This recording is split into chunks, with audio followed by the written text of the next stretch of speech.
Hello, everyone, and welcome into the Crowded Booth. My name is Bryce Kuhn. Transfer portal is in full effect.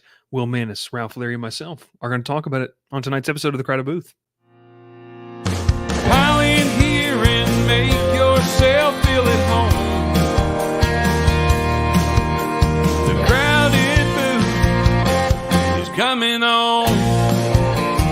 The Crowded Booth with Bryce Kuhn.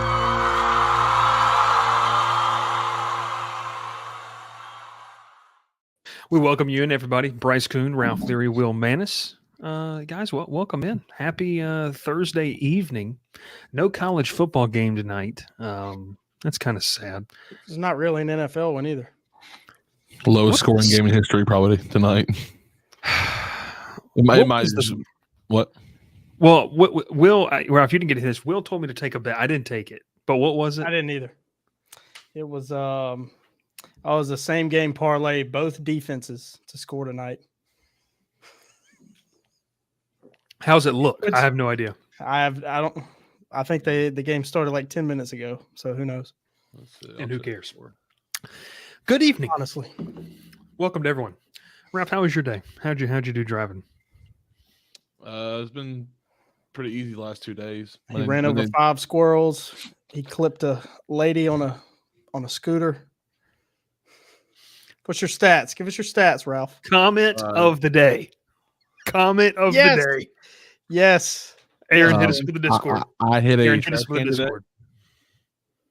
Only one trash can? Yeah, I'll tell you one thing okay.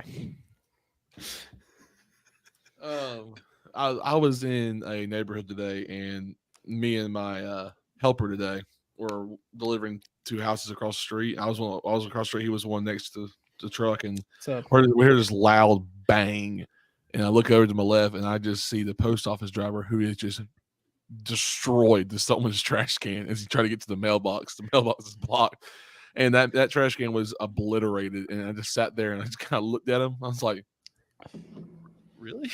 You tried to destroy your trash can?" So I'm assuming that there's gonna be some anger issues on that postman later on this week. So.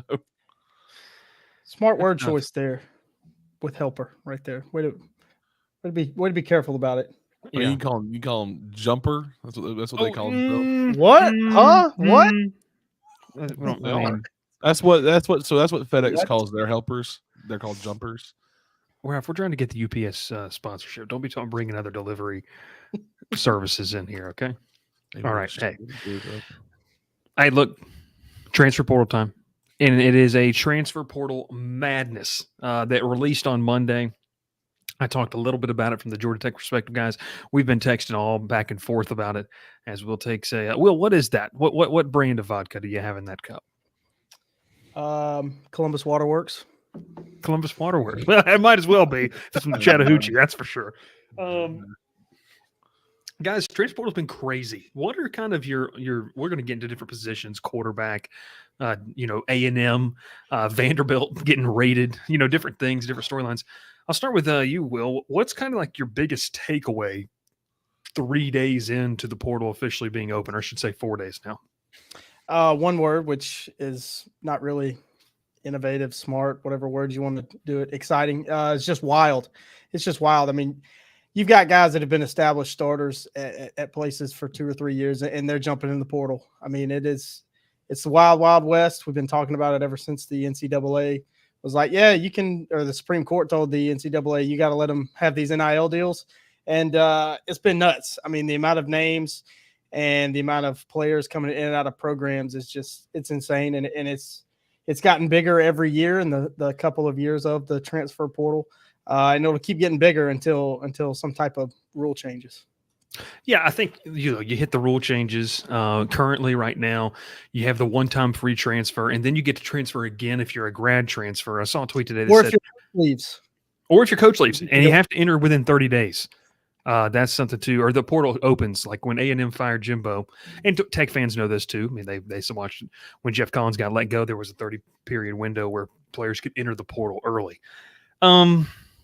Ralph, your thoughts? I mean, a ton of quarterbacks, which we're going to get to tonight. Obviously, you're going to see some guys into the portal because their coach leaves and they have coaching changes. But your thoughts on this transfer portal first 4 days, which the numbers wise, guys, has been crazy, inflated even to last year. Like it's getting more and more players jumping in. Well, Ralph, you're muted. It's always me. It's always me that's muted. The thing is, I'm muted because Will was talking, and then my phone started vibrating, and I was like, I need to stop. I had to turn my phone off real quick. It's crazy to see some of the names though that are going in the portal. Some that we probably expected, especially from A&M, Walter Nolan, especially. I thought he was kind of a big one that was going to be in the portal once Jimbo got fired. But you see, I mean, I think the funniest one to me is it Gunnar Gundy. Is it Mike Gundy? Oh, yeah. In the portal. His own son leaves.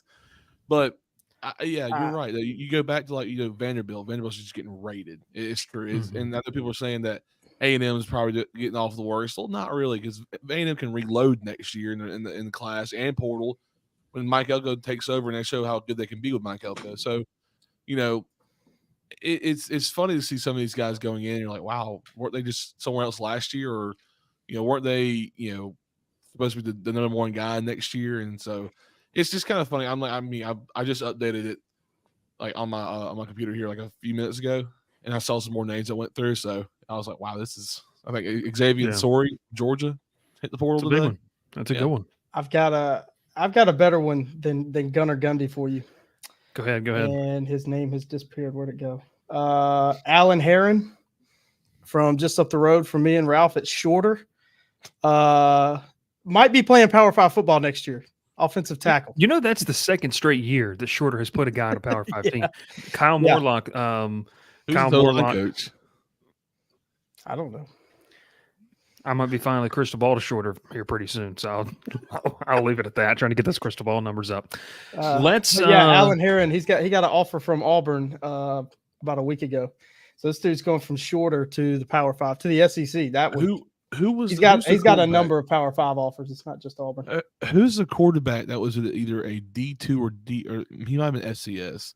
That is the number one quarterback everyone wants. Is it Penn's Cam quarterback? No. It's low. It's a small school. Oh, I want to say it's Penn's quarterback. He lit up his stats are insane, and everyone wants him now. I saw that, and it was might be Zach Calzada. Absolutely not. Coming up from Incarnate Word. And then Penn's defensive lineman, he's got offers all over the place now. I think I can't remember his name. You were talking about him the other night in your text show. No, that was a defensive lineman. The Penn, is it Penn? Yeah, no, that kid's unbelievable. He's really good. There's a quarterback from either the same kind of school level, but his name's been thrown out there as one of the top quarterbacks because of his stats are just unreal. But who was the guy who's at West Kentucky right now? From was it West Florida? Austin Reeves, is that what his name? Austin Reed. Austin Reed, yeah. I mean, you can find talent anywhere, and it doesn't have to be from the Power 5. It could be from even D2, D3. I mean, some of these guys just never got the chance to get looked at. So, Cody Schrader, perfect example. Mm-hmm. Did he win the Burlsworth Award Trophy? Was he a walk-on at Missouri though? Yeah, he was. He was a walk-on. Yeah, he walked on at Missouri. I have no clue if he won. I know he was down there on Monday for the present. I have no clue if they've announced it. No, look, let's talk about his Ralph looks that up. You know how long that ceremony goes. Oh, jeez. It's streamed on Facebook Live. It's ridiculous. It's on YouTube. It's literally streamed on YouTube. Yeah. Who would ever stream on YouTube? Bryce and I watched the whole ceremony one year. It took about 2.5 hours. It was the longest ceremony. It's longer than the Heisman Trophy. Yeah, longer than the Heisman Trophy ceremony. I got two words. It's live right now. It's live right now. Me. Oh, he did win it. Okay. He did win. He won last night. Okay. Gotcha. All right. Let's talk quarterbacks here because, there's a lot of great storylines, but it's quarterbacks galore. My biggest question, guys, is there's a lot of teams at the Power 5 level, and then especially when you get into the big conferences that really need quarterback play. Do you think, guys, and we'll start here, I'll start with you, Will. are there enough high-level talented quarterbacks to be able to be hits for these teams that need them? Your team is a team that could be looking at a portal quarterback. Are there enough high-quality quarterbacks to fit the demand, I should say, that it seems to be kind of in full array? We've already seen one go off the board, Brock Vandegrift, kind of an unknown commodity at the college level. He's going to Kentucky. Like Kentucky's placing a bet on Brock Vandegrift. That's a surprise, especially after they missed last year. With if you wouldn't have said it, if I wasn't trying to say Devin Leary. Devin Leary. That's it. Devin Leary. And he was, you thought he'd be a sure thing. No, I don't think there's enough quarterbacks. I've got this. CBS has a big notable list. Kyle McCord, Dylan Gabriel, Dante Moore, Cameron Ward, Will Howard, Riley Leonard, DJU, Grayson McCall. Those are the top guys. Another one. Aiden Childs is another one. Mm-hmm. Freshman at Oregon State. It kind of depends on who is going for a quarterback and how they're perceived. Are they really a national title contender or are they not? I think there's enough for teams that are truly national title contenders to go get a guy that can get them over the hump next year. I think Mike Norvell likes Tate Rodemaker, but there's a couple guys on this list that would get him into the playoff next year and win the ACC again on this list. But there's so many options. Dylan Gabriel, he's rumored to Oregon's the favorite. There you go, Dr. Bob, right on time. I thought that'd be DJU easily, but to Oregon. Yeah. Well, we'll just mention Florida State. DJ Uyunglele has been, seen as a fit down there in Tallahassee to get back to the ACC, and I think that's something that he wouldn't mind to do. Just so many guys. Dante Moore at UCLA looking to go back home. He's a Detroit native. Michigan seems to be the leader for him. The two I've had my eye on most, Riley Leonard, Alabama native. But I saw Dr. Bob comment about it earlier. Maybe not a sure thing to Notre Dame, but I think it's pretty much a sure thing. I think he's just taking his official visits just to make sure. And Grayson McCall, another guy I think would be a really good fit in Hugh Freeze's offense. I think Auburn and Hugh Freeze pursued him really hard last year, and then he couldn't get in. But now as a grad transfer, that doesn't matter. But it sounds like everything coming out of Auburn is Hugh Freeze is going to be very picky with his quarterback. He really loves Peyton Thorne. He believes in Peyton Thorne. Wide receiver was a huge problem for Auburn, so that's where a lot of their transfer portal NIL money is going to go. But they've got a couple 5-stars committed come in that will play right away. Newly crowned state champ Cam Coleman and Perry Thompson, both Alabama guys. So, Hugh Freeze looks like he's taking a page out of Mike Norvell's book. You got to have the high school recruiting. You got to have that base and then just use the portal to put you over the top. But Thorne, I've been up and down on Thorne all year. I think everybody has, but tell you what, the way he played against Georgia and played against Alabama, he makes you believe, if you're an Auburn fan, that he can get the job done if you've got better receivers around him. Another one that I kind of overlooked this morning. I was looking through the portal. Jordan McLeod, that's James Madison's quarterback. He's in the portal. Good player. I did not know he had another year of eligibility. So, any team who wants a dual threat quarterback, that's him. He's very talented, underrated quarterback, got a great arm. I did not know who his number one receiver was this year though until I remember him and his brother both played for UNC a few years ago. His brother played linebacker. He played receiver. Is it Surratt? Yeah, it was. It's Sage was the really good one, wasn't it? Chase Surratt was Chaz. He was the linebacker, wasn't he? Surratt was the linebacker. Yeah, Sage is the receiver. Yeah, so he was playing for them this past year. I saw in the App State game they lost it, but Sage Surratt made some insane catches, and I know people are saying it was a group of 5. Well, no one cares. It's still an insane catch. Like you go back and look at those, there's some they're pretty insane. So Jordan McLeod, he's a possibility for a Power 5 program to get a dual threat quarterback who is led a team to a terrific season. So here's breaking news for people watching. I know we got a lot of Georgia Tech fans. It had been reported Georgia Tech just released a statement. Defensive backs coach Tavares Tillman and Andrew Thacker have been reassigned to off the field duties. That's bad news for me. That's potentially bad news for me. Off the field duties will be interesting. I don't know what that means. Potentially bad news for me. That opens an on-field spot for Wes McGriff to come from Auburn. If you're in the Discord, you saw me mention him a couple days ago. He's a guy, a great defensive back coach, great recruiter. He's on the road recruiting for Auburn right now. I mean, he's a guy that's done it for a long time in the SEC, ACC. He's been at Miami, Louisville. Great recruiting ties in Florida. It's been quiet on him, which is a surprise. I'm surprised by. I hope it stays quiet because I want him to stay at Auburn. But I'm telling you, Tech fans, if you got Wes McGriff as your DC and coaching your DBs, man, you got a really, really good hire. Interesting stuff. Interesting stuff. All right, get back to the portal here conversation-wise. We mentioned quarterbacks. Look, you got guys like Cam Ward that I think is going to be very intriguing. When you kind of look at 24/7's, top-ranked quarterbacks, you have Aiden Childs, who has a crystal ball. That's a 4-star quarterback that made his way to Oregon State, obviously with their head coach leaving and now going to Michigan State. Aiden Childs holds a crystal ball there. Dante Moore, like you mentioned, a guy with multi-years left in his college eligibility. Cam Ward, Will Howard, another intriguing one. Riley Leonard, crystal ball to Notre Dame. The only guy in this top 10 that is committed so far is Brock Vandegrift. So very early on, kind of went in and you kind of knew. A couple of the names to mention: DeQuan Finn from Toledo, really, really good quarterback for them this past year. Oklahoma's Dylan Gabriel, which we mentioned. Will Rogers, crystal ball to Washington. That can also be a very interesting fit. I want to talk about one in particular, though, guys. Kyle McCord. Your thoughts on Kyle McCord entering the portal? I'll give mine. I think that Ryan Day has had such great quarterback play there. And I mentioned, I think that the potential to build off what McCord did this year, yes, that's something that you could look and go do.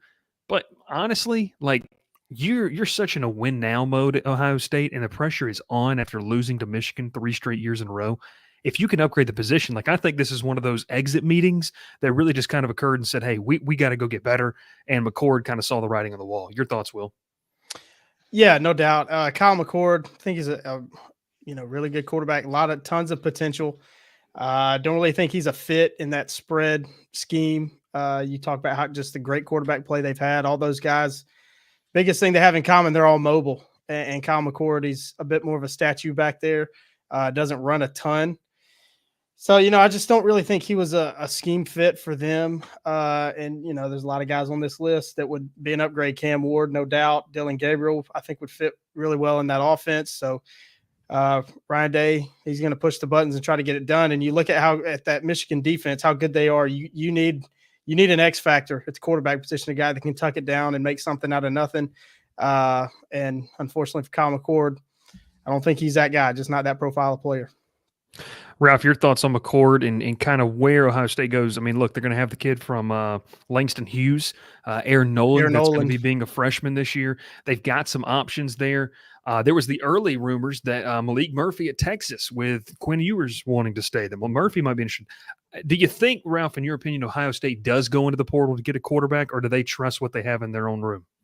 Well, they also have, was it Devin Brown? Wasn't he a top prospect for them?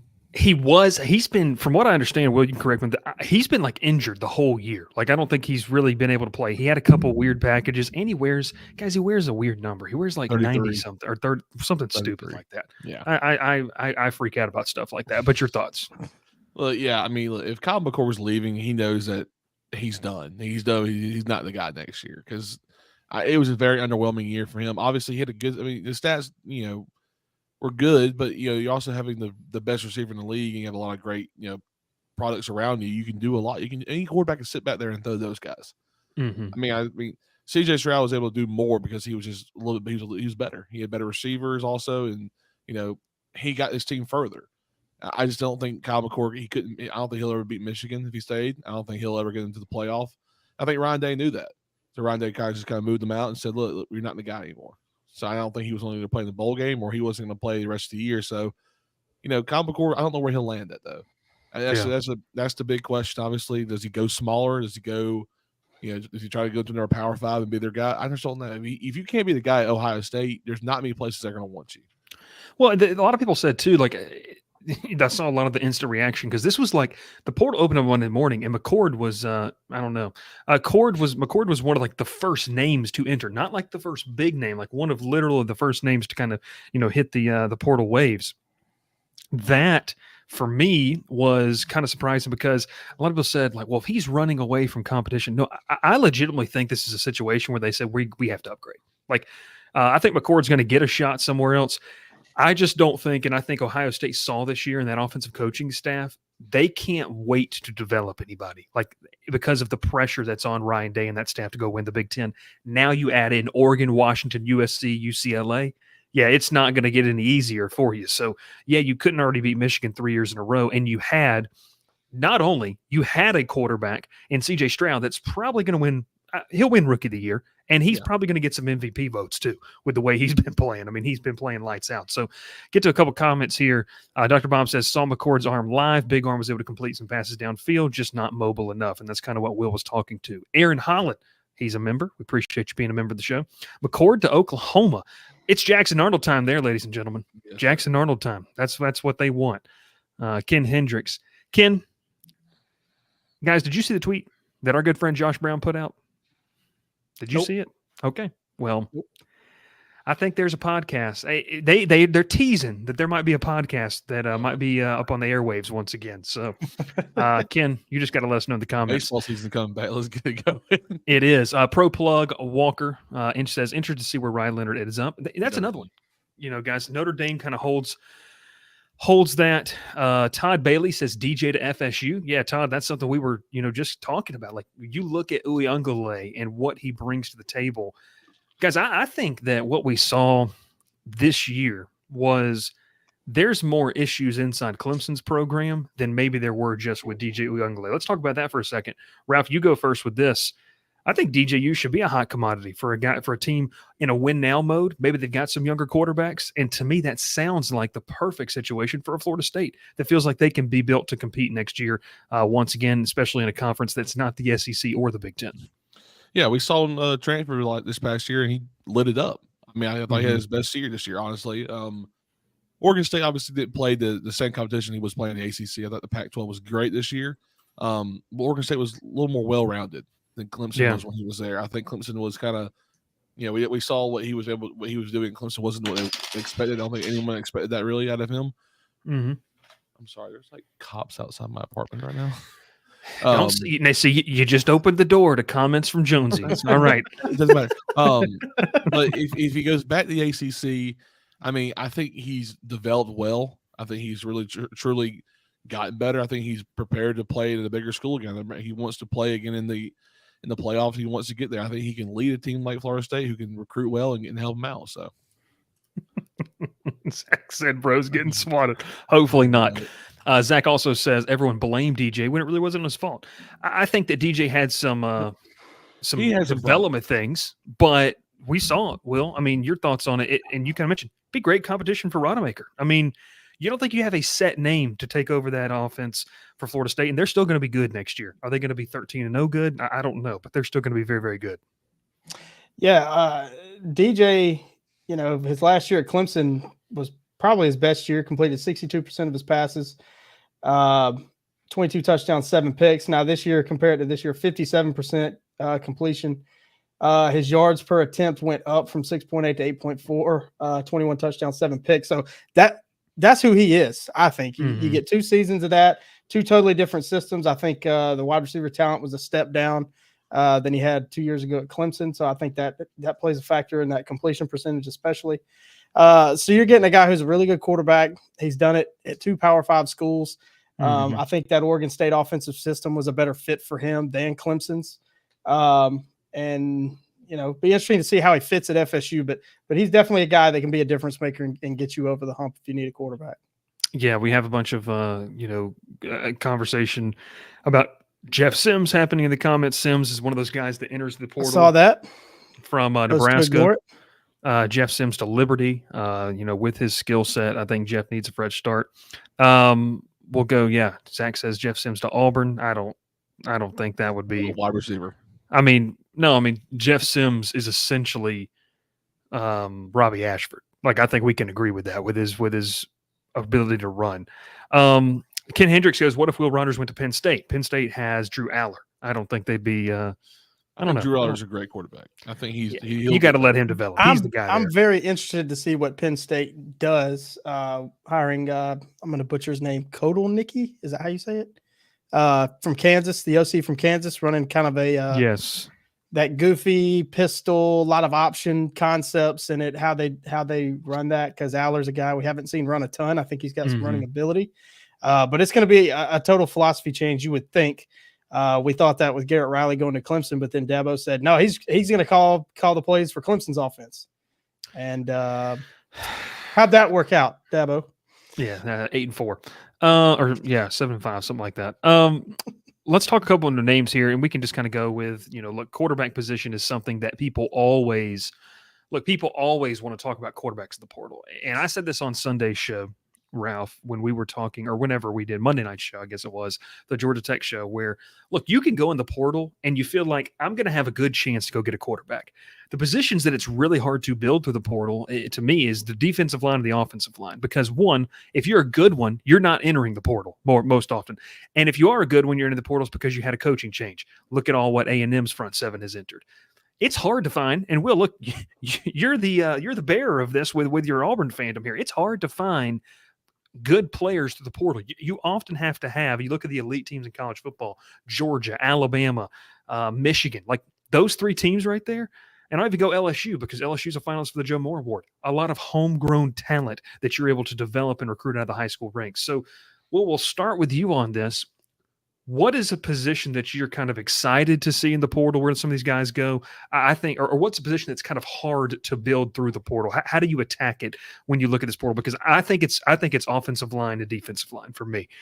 Elsewhere, you can find some options. That's a hard one to go get 4 or 5 guys and hope it works out. Yeah, I agree with you. It's offensive and defensive line.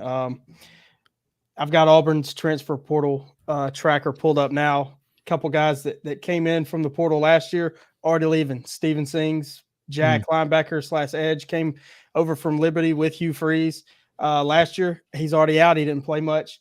He was a freshman. I'm pretty sure he transferred in. Steven Johnson, defensive tackle. He's one and done at Auburn. Aniche Sledge, another freshman D tackle. Pretty much one and done. He did redshirt, but he didn't. I don't think he registered a stat all year. It's offensive and defensive line. I saw it. Hugh Freeze did a nice job on the offensive line. He and Philip Montgomery, I think, did a really nice job making it work, bringing in a left tackle. Dylan Wade from Tulsa, he followed Philip Montgomery over. They brought in, ended up settling in at left guard, Gunnar Britton, transfer from Western Kentucky.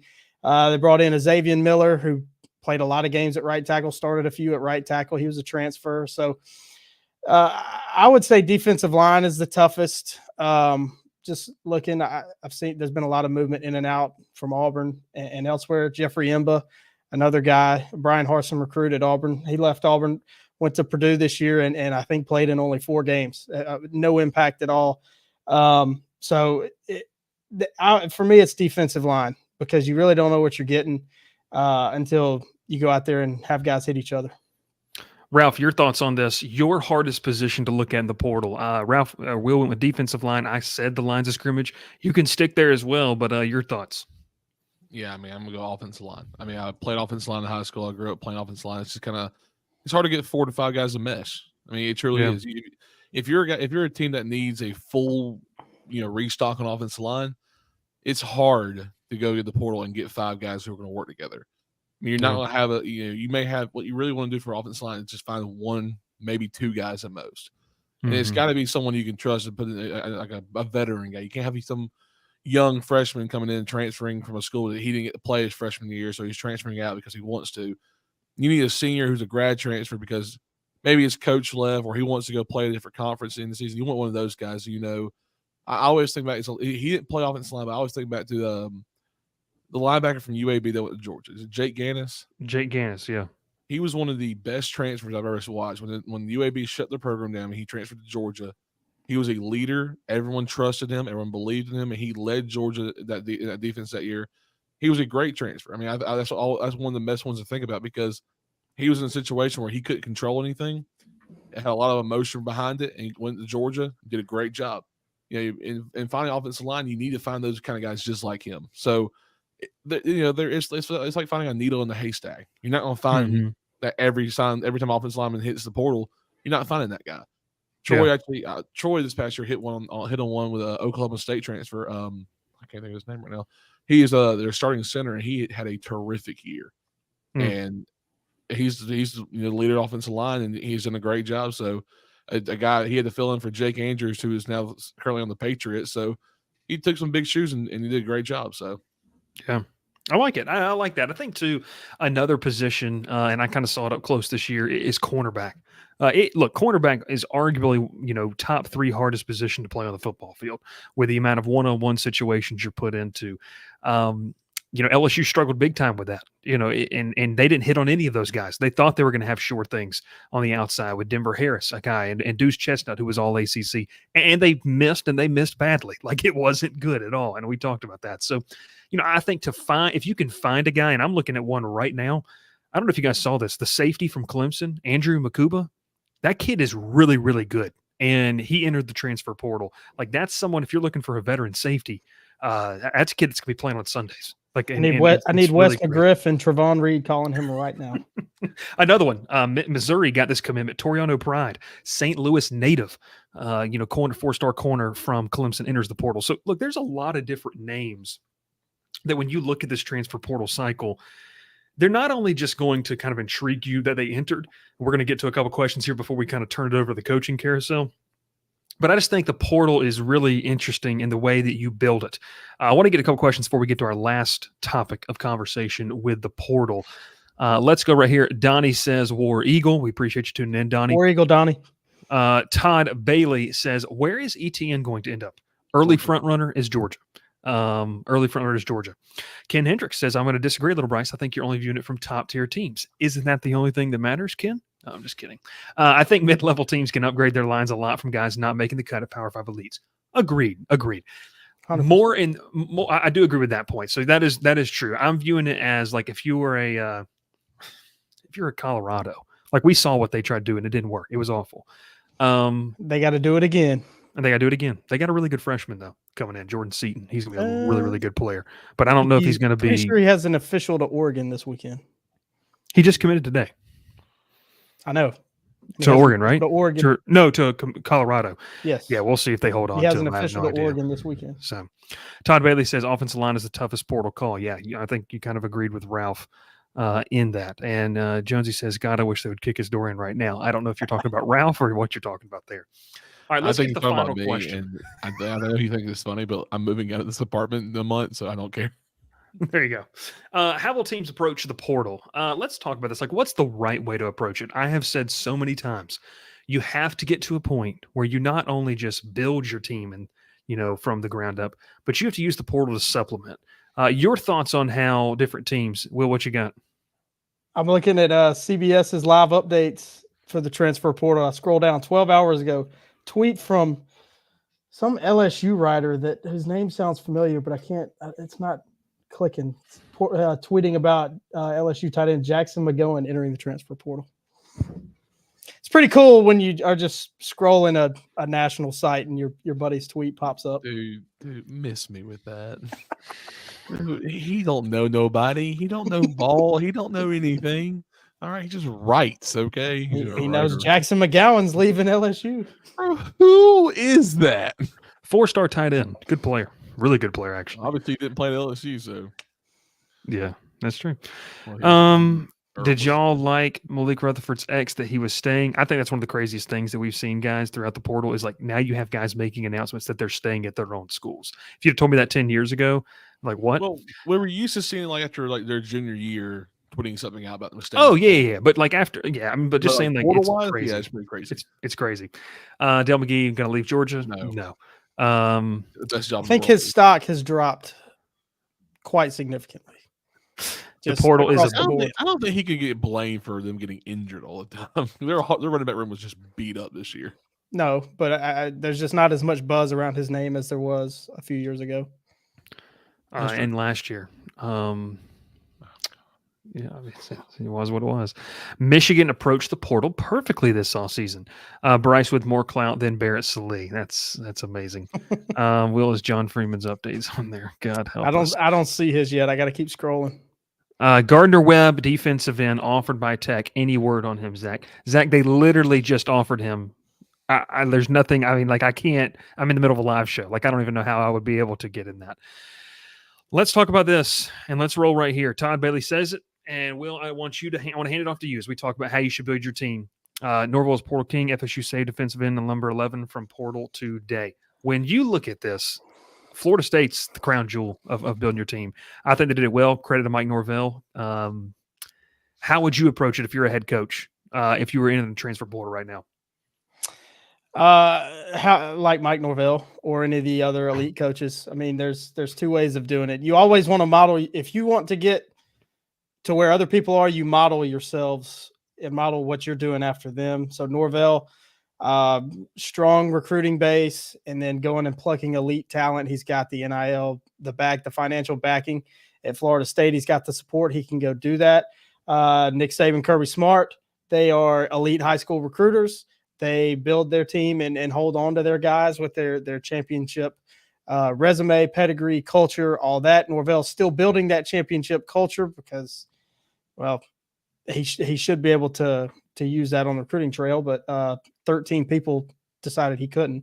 So you can do it either way, and it kind of depends on your situation. I really like what Hugh Freeze, how he's approaching it at Auburn.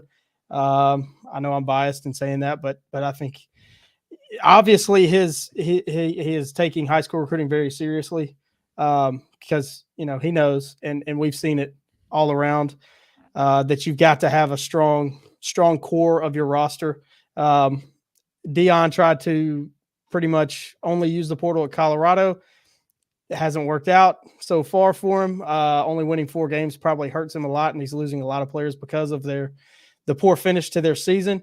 So who knows? The best way to win in the portal is win games. I think that's what we've learned. Yeah, you win, you create a product that people want to come to. Look, obviously a place like Florida State has like NIL packages that they can partner along with that. Like that, like let's just be honest, that's what it is. It's not illegal. It's free agency. So you think you have to have a strong financial buy-in from your donor base, from the economy. That's one thing I talked about. But I also think that if you can have a winning record plus that, man, it's good news. And when you talk about approaching the portal, I think that you have to have a targeted approach to this. That's one thing Brian Kelly said this week in his press conference of, look, you don't want to be in a spot where you're trying to, take in 15, 20, 25 kids in the portal and then another 10, 15 in the high school ranks. And then you're talking about half a roster that you've taken. That for me is, for a lot of programs have had to do that when you have coaching turnovers because so many kids enter. So as you see these schools that start to get to, like you said, Will, a year 2 under Hugh Freeze, where some guys left when Freeze was named the head coach. He brought some guys in. You have to get to a place where you build continuity. That for me is where, LSU is probably, we'll say, just one step ahead of that because Kelly's entering year 3, Freeze is entering year 2. Kelly also inherited a better situation. I don't know. 32 players, 32 scholarship players. I mean, I don't know. I understand from a buy-in standpoint, he was back. I would give you, it's a better situation. And I think the players he had that did not leave were better than the ones that stayed at Auburn when Freeze took over. Yeah. No, Josh Brown, how much should we offer Ralph Leary to transfer to KN? That's a big hit. That's a big hit. Portal news. Ralph's muted. He's just sitting here talking. Second time tonight, and he's muted. DMs are open 100%. Ralph, tweet the graphic out right now. You're entering the portal. $5 on Bear. Ralph, I don't give you much of a chance, obviously, to talk about this a lot, but I know this is going to be something you're excited to talk about. Will's probably going to roll his eyes because we do joke with you about this all the time. Will talked about it from the SEC level. I talked about it from the SEC level. But a team like Troy that, is a really good group of 5 program, how do you handle that's not safe for work right there. How do you handle, Ralph, if you're Troy in the portal? Because look, it's a nature of the beast. The best group of 5 players are often going to try their talents. What type of environment has Summerall built, and how does a team like Troy or any really top group 5 program that didn't lose their coach, I would say Tulane, but other ones as well, like an SMU and all these other programs. SMU's going to the ACC, so that's not viable. Okay, Troy, let's just talk about that. Like, how do you handle that? Georgia Southern's the same way. They brought in a big name head coach, and no offense, he's going to be gone either next year or a year after that. I mean, he's. What do I say, Will? He's renting. He's not buying. He's renting. He's renting his house. But your thoughts overall? How do good group of 5 teams manage this?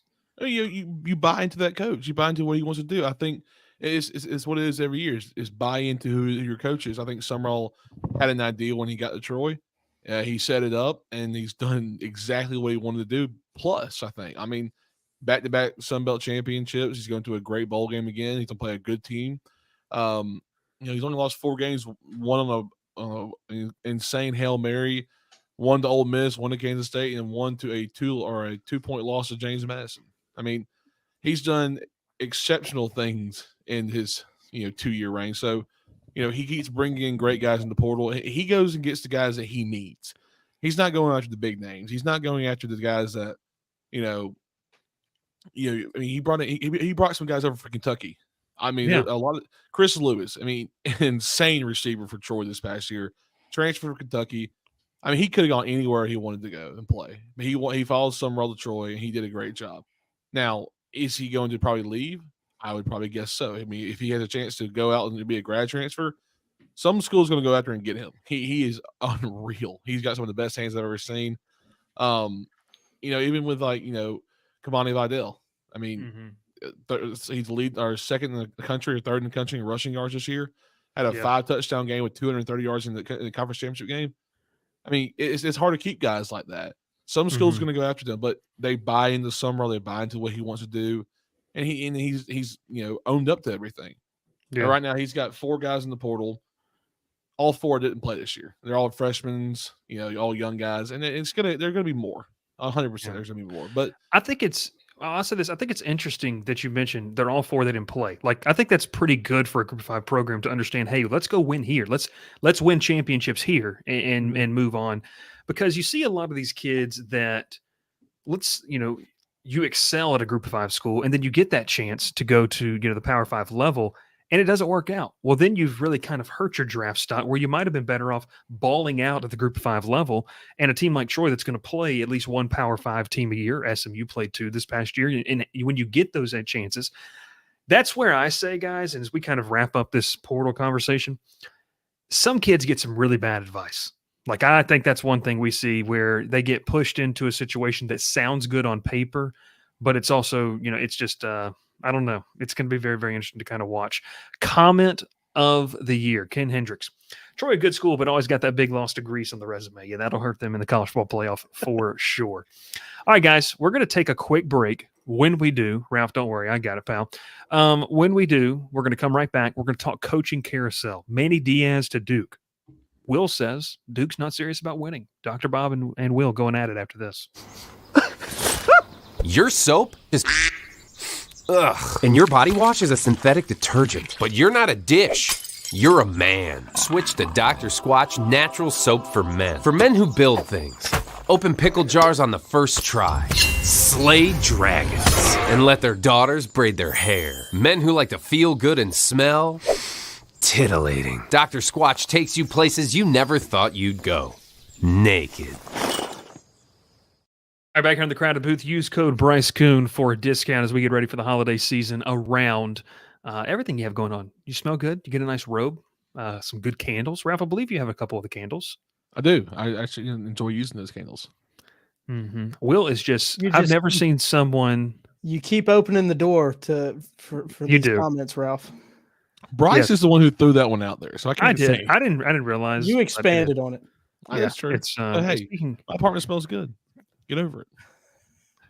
There's a reason it smells good, and it's Dr. Squatch. All right, coaching carousel begins. All right, now look, let's talk about this. I'm out of this conversation. I don't want to talk about it. You don't want to talk about it? Why is that? Nope. I already know to be the comments talking about it. Not him. All right, let's talk about this. Where you want to start? Where you guys want to start? Manny Diaz to Miami. Sorry, Manny Diaz to Duke. Not to Miami. I don't know. I think that we differ in some of the opinions. Raph is not going to like me tonight. That's why Dr. Bob said that. Let's talk about this. Manny Diaz to Duke. Duke loses Mike Elko. I don't know. Like, Ralph, you put in there, is it like a reach? Is this too soon?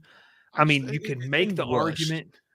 You can make the argument that he's done really well with Penn State's defense. And the situation at Miami was kind of a mess. Like, if you recall, he was going to leave, and then they said, no, come back and be our head coach before they went to go get Cristobal.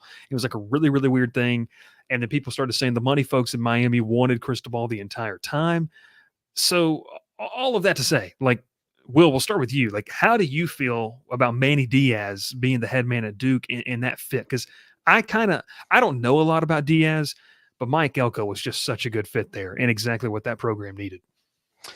I'm not a big fan of this. I think Duke is kind of getting caught up in hiring a big name, which Manny Diaz most certainly is. He's got a really good resume, good track record as a defensive coordinator and defensive coach. They'll have a really good defense. No doubt about it.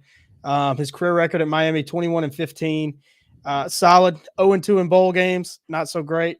I have questions about his recruiting as a head coach. The classes that he had at Miami, a little lackluster, but of course, it's not just on the head coach. I think there was some support issues there. This was pre-NIL era, so we'll call it support at Miami. There's some issues there. I think it was a mixed bag with his support. I don't know. I don't really think he's a culture fit for Duke. He doesn't. I don't know. I don't know enough about him to say this, but he doesn't really strike me as the type of worker that you have to be Duke's head coach. I mean, and Elko does and did. A guy that's going to be in the office 14 to 20 hours a day, trying to find ways to win games at Duke because you're going to be at a disadvantage talent-wise. Yeah. 9 years out of 10, you will be. I think this year may be the 1 year out of 10 where they were at an advantage against a lot of the teams they played. So I don't know. It's really hard, and I admit some of the things that I just said about Diaz, maybe a little harsh on him. Only 3 years as a head coach and all at a big job like Miami and a very interesting and difficult job like Miami, especially the 3 years he was there. Miami's just an interesting place to be, a place you think should win. They have that winning tradition, but they just haven't been able to do it. There's a lot of external factors for that. But I don't know. Manny Diaz, just it doesn't seem right. You look at the other names that were named for this job. Willie Fritz, I think, would have been a much better fit. Jeff Monken at Army, I think, would have been a lot better fit. Just two on this list from Duke's SB Nation's site reporting on it. Not the name Manny Diaz and Duke. I don't think you would ever put those two together. I like it. Real quick, Ralph, any thoughts on that? And then we're going to get to my favorite hire of the offseason so far. I agree with Will. I mean, it's just weird. It's a weird hire, yes. I just feel like when I say it's rushed, I feel like it's kind of I'm questioning myself because I think they could have got someone better. I just feel like they had to get the guy before signing day. I feel like it was like when you think about it, people don't think about signing day as much anymore because all the portal transfers and all that stuff. So, signing day is still huge, and Duke needs to get a guy in there so they'll still sign the class they got. So, I just feel like they went and got Manny Diaz to kind of just secure that signing class and just hope to God it works out. I mean, I think it's going to depend. That's exactly how they're saying it, but I mean, that's how it feels. No, that's fair enough. I mean, you have to have, if you're recruiting and doing the portal, like you have to have somebody to kind of point recruits toward. Like, this is the guy that's going to be leading our program. I think a lot of this is going to depend on, and Dr. Bob kind of got to it. This is not the flashiness of South Beach. So that's, it's not the pressure, I would say, of a Miami job. Another thing is that if he hires a good offensive coordinator, and that's going to be something obviously, and he can really be hands-on and focus on the defense, and he hires a good offensive coordinator, there's no reason to me that Duke can't stay in the middle tier of the ACC. Like I don't know if they're going to fall off, from what they. I mean, being a. Well, I mean, they would I finish had an 8-4 this year. Yeah, I think so. 8-4, 7-5, something like that. So it's not. I mean, what are they? They're going to be 4-8 again, like 3-9. I don't think they're going to be that bad. I had a great idea for an OC, but I just saw he took another job. So Jeff Grimes was available, but no longer. He's at Kansas. True. That's a weird hire too. I'll tell you who I'm glad Duke didn't hire for this job, Jason Garrett. That would have been a disaster. God. That would have been a disaster. That would have been a great hire. I think that would have been. I want to know. I want to know what Dr. Bob thought about the idea of Jason Garrett being Duke's head coach. Dr. Bob does say this: Durham is a very different place than South Beach. The change of scenery could be good for Diaz. He did coach at NC State before, so he has some knowledge of the area, and he's also been in the ACC. He understands the landscape of the ACC as well, even though it's changing. All right, I want everyone to give their favorite hires so far. Maybe it's Willie Fritz at Houston. Maybe it's Bronco Mendenhall at New Mexico. That's wherever. My least favorite hire. My favorite one? I'm going to tell you right now. It's Derek Mason at Middle Tennessee State, baby. I love that hire, and I think Middle Tennessee State's going to be really good. Like I think he's going to build a nice Group of 5 program. If you can have Vanderbilt relevant, like James Franklin was good. He went to back-to-back bowl games. Went to back-to-back bowl games. Kurt Signetti at Indiana is also a really, really good one. That from James Madison. That's a really good hire. I have to pull up the list. I've got the list right here. I'll read off a couple of them for us. So we have obviously the big ones that we talked about, a week or two ago: Mike Elko, Jonathan Smith, Jeff Lebby.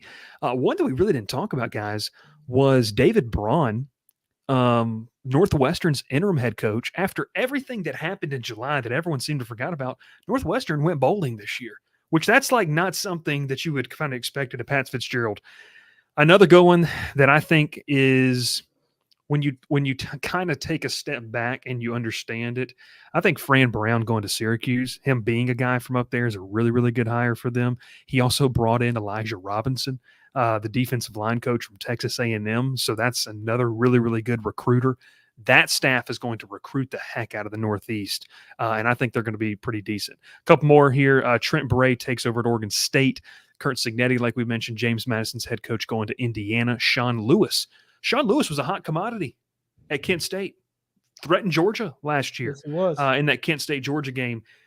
Gets weird in Colorado. He's going to be out at San Diego State. Spencer Danielson, Boise State. Scotty Walden at UTEP. Will's Kryptonite. Bryant Vincent at ULM. I got one. Jay Sawville. James Bob Madison Chesney has hired Holy Cross coach Bob Chesney. Yeah. Yes. Holy Cross has been good FCS program. 111-46 in his 14 years, something like that. 29-8 over the last 3 seasons. I mean, that's a solid hire for James Madison. I mean, you lose their coach, but you bring a good one in, dude. That's a solid hire for him. I've got a couple of one a coordinator and one a position coach that have been my favorite. All First one, I think this is might be underrated hire. I don't know. I hadn't seen a whole lot of traction on it. Matt Luke coming out of retirement to be Clemson's offensive line coach, and that was a great hire. He's a good O-line incredible hire. Also, like Baylor replacing Jeff Grimes with Jake Spavital. Spent last couple seasons as Cal's offensive coordinator, ex-Texas State head coach. Knows the recruiting landscape of Texas and has put together some really exciting offenses over the years. Also, Clemson hired Chris Rumpf as their defensive ends coach. Yeah, they made that. That's big splash. They're making moves. Real got to get this one. Trey Lamb going to ETSU. Rob, he's going to recruit the heck out of Georgia. I'll say that. Hey, Bryce, it's a really good hire. Do you know who is one of the best up-and-coming coaches right now as a position coach? Is AJ Howard from Harris County at App State. Yeah, shout out AJ Howard at App State. I had no idea he was there. And so former Harris County Tiger. Yeah, former App State Mountaineer also. Former New England Patriot. Played a little bit with the Patriots. Played for a year. I think a year on the practice squad. Another one, got to shout out our guy. He's been on the show before over at Kansas. Kansas's running back coach, Jonathan Wallace. Another one is a really up and coming coach. He's gonna be a nice one. He was the sacrificial lamb, Will, for that 2012 season. He was it. Started the Iron Bowl. Right stands on that. Unfortunately for him.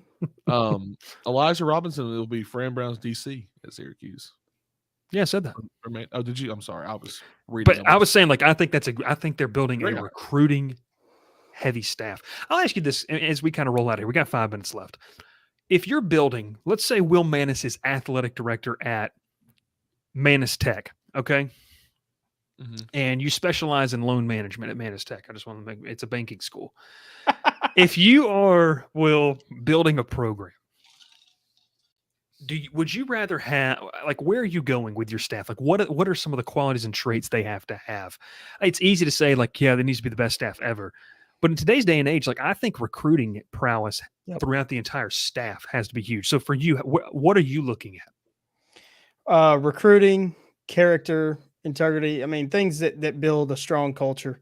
Because I think culture is kind of being lost in the shuffle with all this transfer stuff. You still have to have a championship culture. And those are the things that give you that championship culture, accountability, things like that. If you want to name, Ralph will probably laugh, but I think he knows where I'm going. I think I'd go Cadillac Williams. If I'm a brand new football program, if I'm in, Columbus, Georgia, give me Cadillac. So if Columbus State starts a football program, Cadillac needs to be the first call. I'm petitioning in person. Or Dale McGee. Either one of those guys. That's truly not wrong in that situation. Oh my! I pulled up comments. That was a mistake. Yeah, don't pull the comments. Well, dude, I agree though, Will. I mean, it's truly. I mean, you talk about. I mean, look what Auburn did behind them. Just as an interim head coach, they just believed him. They just wanted to play for him. So yeah. He's a good coach. Because it's interesting, we've seen a trend recently of motivators with good coordinators. Ed Orgeron was the perfect example. Now, don't get me wrong, Ed Orgeron was a really good defensive line coach, understood how to teach defensive line, but he's a motivator. And he had, down here, he had Joe Brady that was phenomenal with the offensive play calling. And then Dave Aranda was the DC. That was huge. You even look at other programs that was why I thought Sam Pittman would be a great hire, because he's a culture guy. He gets Arkansas. He understands it. And it hasn't worked out, like they wanted it to. Do you think we're going to see less of those, Ralph, culture hires and people kind of go? Because I feel like we just see these big names like Will mentioned, like a Jason Garrett. Jason Garrett's coached football. That might be one of the worst culture hires ever, though. So where do you? I mean, how do you feel about this? What would you be looking for if you're trying to hire a head coach? Oh, sorry, my computer's had a little virus there. Yeah. I don't know. I don't like the culture hire. I don't. I mean, I get it.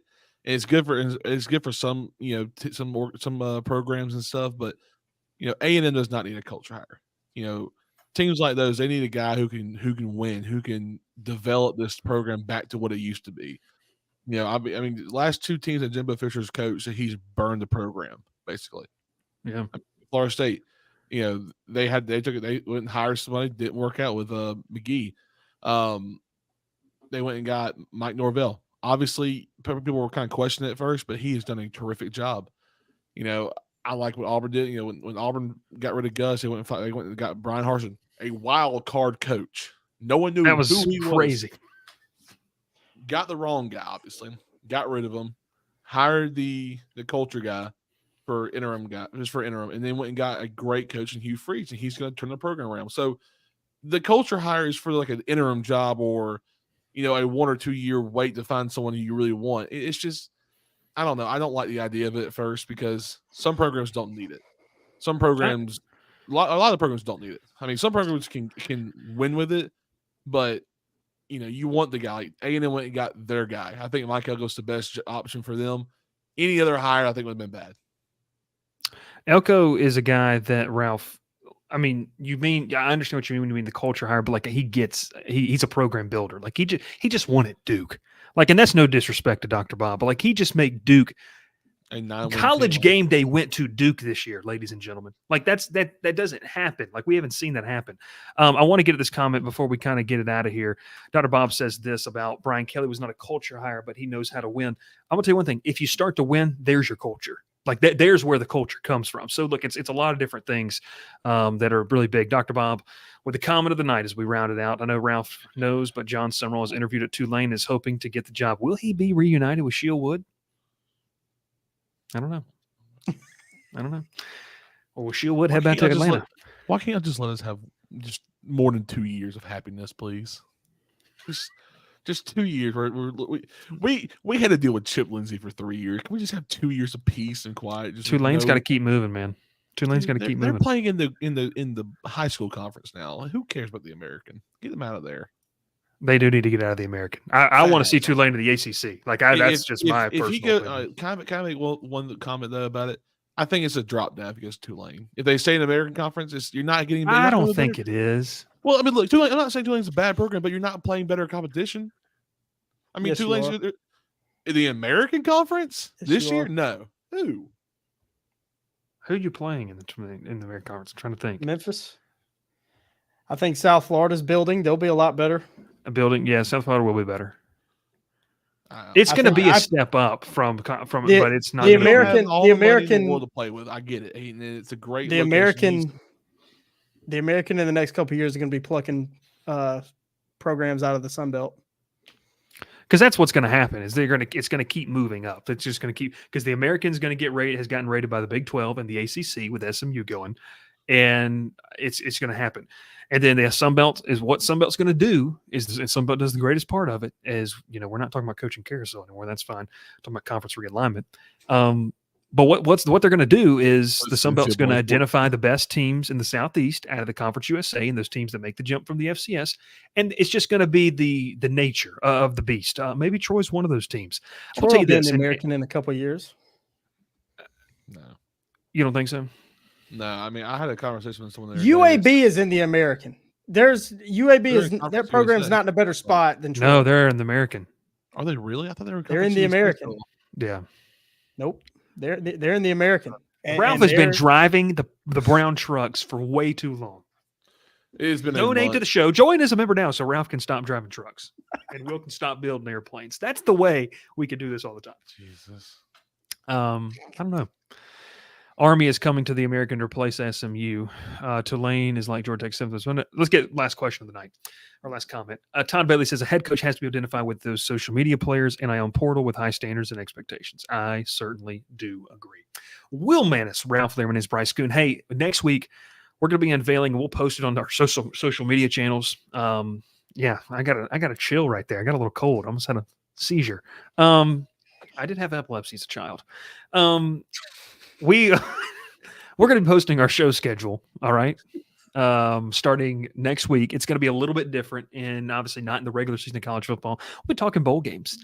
We'll be talking Christmas wish list, and we will definitely continue, if you're an Auburn fan that tunes in the show, talking with Will about the Auburn Tigers. We did great on that last show, and then Will had to take a little bit of a mental break, a little bit of a mental breather, step back from what was going on, but that's okay. That's okay. Hey, we appreciate you. Make sure to like the video, subscribe to the channel if you're on YouTube. If you're on Facebook, we appreciate you commenting and getting in on the action. We love it. We appreciate it. If you're on YouTube and you see some people getting comments and they're getting those priority comments, like my man, Dr. Bob right here, or a couple others, you just joined to become a member. 2 different tiers. We'd appreciate you. We're going to be doing some live Q&As and some different stuff and some special guests that you'll be able to be in those member-only shows. Ralph Leary, Will Manis. My name is Bryce Coon. We'll catch you next time here on The Crowded Booth. Pile in here and make yourself feel at home. The Crowded Booth is coming on. The Crowded Booth with Bryce Coon.